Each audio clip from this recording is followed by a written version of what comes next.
Ladies and gentlemen, this is Dolany TV. Welcome back to another edition of Edmonton Oilers discussion here this morning, and I think this one we really need to get to. We've already had the discussion about Mikko Koskinen being the starter.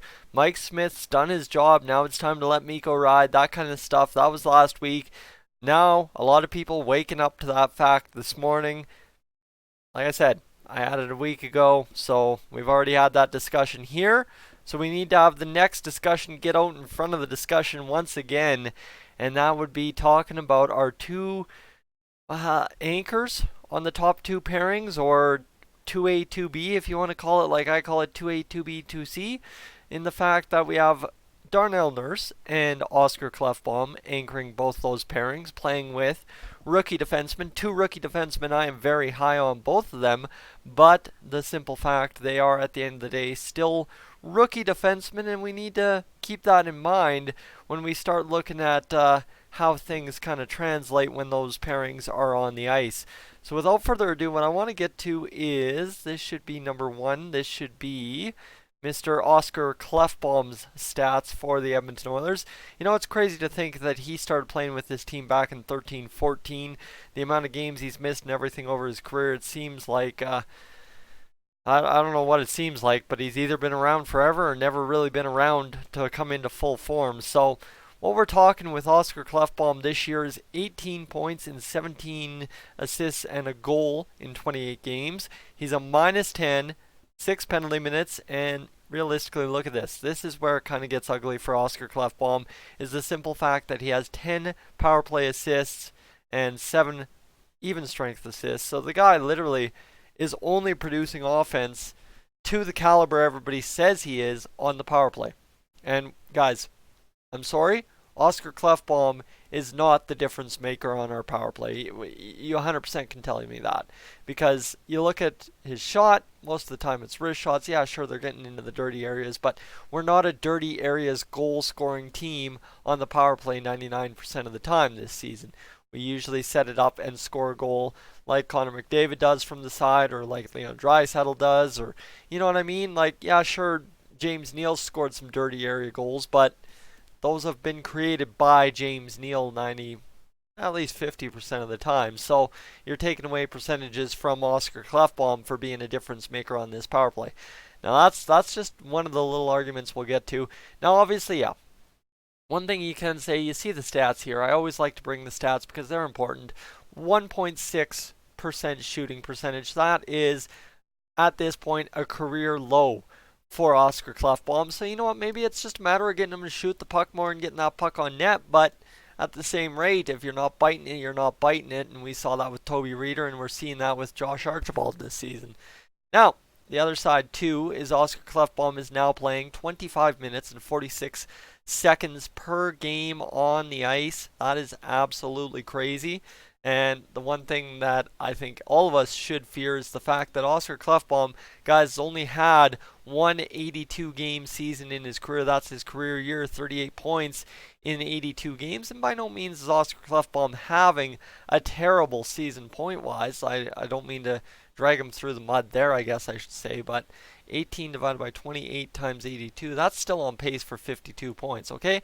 I won't complain if I get 52 points, but what I'm saying is the fact that something's wrong with our D right now as we sit, and I think the easiest solution is to look at our two big leaders back there.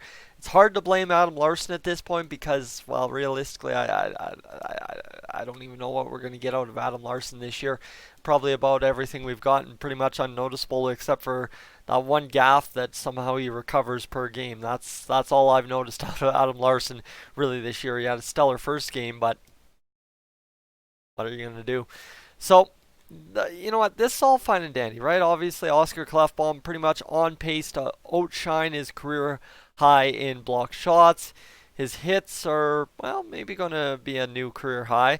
And realistically, guys, the giveaways, the takeaways, it's about where it is, if not better than where it's been over the course of his career. So we're not going to complain too much about that. What I am going to complain about is right here. When you get to the NHL miscellaneous, and it's the plus minus stat, and this is, I'm not talking the minus 10. I am talking actual plus minus on the ice in situations.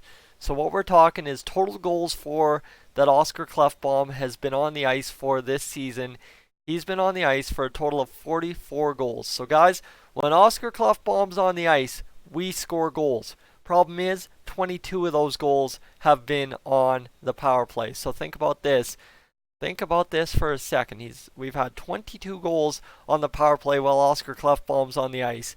And we have a total of 10 points from Oscar Klefbom on the power play. So yeah, you know what? He's a difference maker. Like I said, he's not the difference maker, but he's a difference maker. But hold on, guys. That's where it gets scary, is because then you've got Oscar Klefbom, who's been on the ice for 7 power play goals against this year, 7 penalty kill goals, and then 37 total goals against total. So think about this. Oscar Klefbom, if you take it away, has been on the ice for more shorthanded goals and even strength goals by 8 than he has even strength goals or, of course, shorthanded goals 4 straight up. Ooh, that's a little bit of a problem right there. You see, you're taking away half of Oscar Klefbom's goals on the ice just by taking away the power play.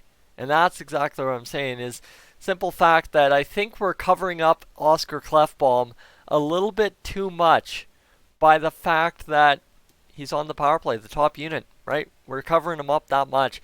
And yeah, sure, you know what? Still reflected a -10 overall in his minus category. But again, I'm not going to sink my teeth too much into the straight up plus minus stat. It's a little bit of a crazy one to sink into too much, unless it's absolutely atrocious. And hey, man, if it's at -25 at the end of the year, I will 100% sink into it. Same thing I did with Adam Larsson last year. But right now, it's the simple fact that without the power play, Oscar Klefbom loses 10 power play assists.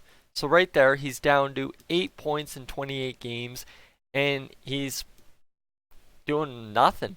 Nothing too impactful, right? Obviously, you think even strength. Okay, so he's on the ice for 22 goals, even strength, and he's got points on 8 of them. You know what? Not bad, but I don't know. It's just there's numbers there supporting that.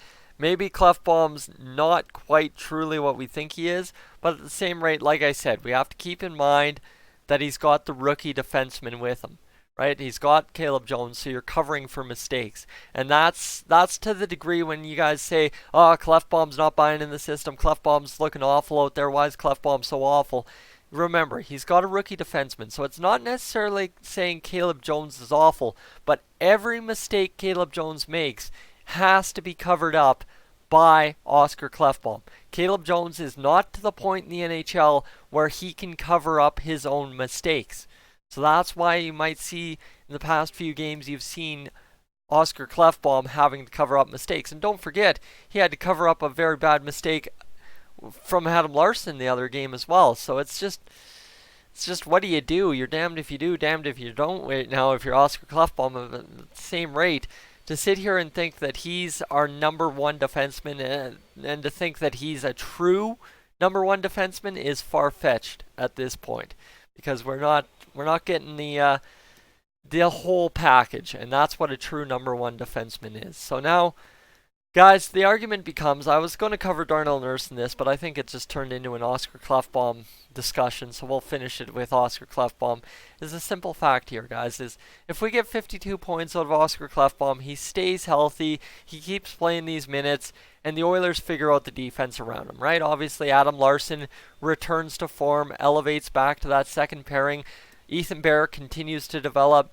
Matt Benning or whoever we throw in there, Joel Persson, we get that figured out. We get rid of Brandon Manning or Matt Benning, and we start actually building this defense to be consistent, then we'll be fine. But the problem is right now, relying on 2 rookies in the top pairing and having a guy like Oscar Klefbom and a guy like Darnell Nurse trying to cover up mistakes while playing top pairing minutes, 2A, 2B kind of situation is not going to do the trick for us. And that's what you're seeing here against Colorado and then again against the Vancouver Canucks. Now that said, tonight I expect a little bit of a bounce back from the Edmonton Oilers. Canucks are going to be tired. They exerted a lot of effort to try and go out there and get that win on the final leg of a road trip. So all they got to do is return home and maybe sleep in their own beds for 4 hours last night. So anyway, guys, that's just a little bit on the side of Oscar Klefbom, kind of where I'm sitting. I don't really think Oscar Klefbom's awful. I don't think he's great either. It's kind of a skewed stat because of the power play stuff and the fact that on the awful side we're covering up rookie defenseman mistakes from Caleb Jones. It's a like I said, damned if you do, damned if you don't with Oscar Klefbom, Darnell Nurse right now, but hopefully we see it improve tonight. We'll get to the game preview a little bit later on, probably around 1 o'clock today, because I didn't like putting it out at 11. That didn't hit you guys that well. So I'm Tyson, this is Stolony TV. I will catch you as always in the next one.